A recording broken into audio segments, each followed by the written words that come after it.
lot of nonsense that goes on in prison. I remember this girl got really mad because her roommate let somebody who came into her room while she was gone sit on her bed. So you usually have one or two bunkies or roommates, and the rule is you don't ever let anybody who comes in to see you sit on your roomie's bed, right? But this girl did. So when her roommate walked in and saw that they were sitting there talking to each other, she got mad and waited for them to leave, and then she went in and took spray cleaner and sprayed it all over her roommate's bed, like all over the bedspread and bedding and everything. That's going to end really well, right? That's nonsense.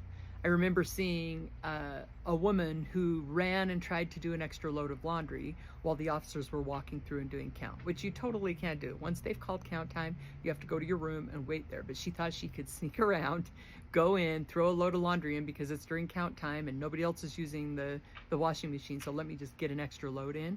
She got caught and the officer came unglued on her. I actually wrote a whole blog post about it because she was like throwing a total fit. It's not my fault, and like talking back to the officer, which is total nonsense. There's a lot of nonsense when it comes to girlfriend relationships in prison. They'll write each other notes and get mad and throw tantrums. And I remember being in the kitchen one day and this tiny little girl was really mad that someone else talked to her girlfriend, and she picked up a lunch tray and smashed it over someone's head.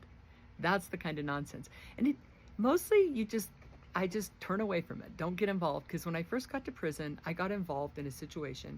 I had a friend who was really struggling and her roommate was giving her a hard time. So I went to the roommate and I said, you need to treat her better. That did not end well. How it ended up happening was everybody got upset and they ended up becoming buddies, and they were both mad at me for getting in the middle of it. So that's how you know you stay out of the nonsense when you're in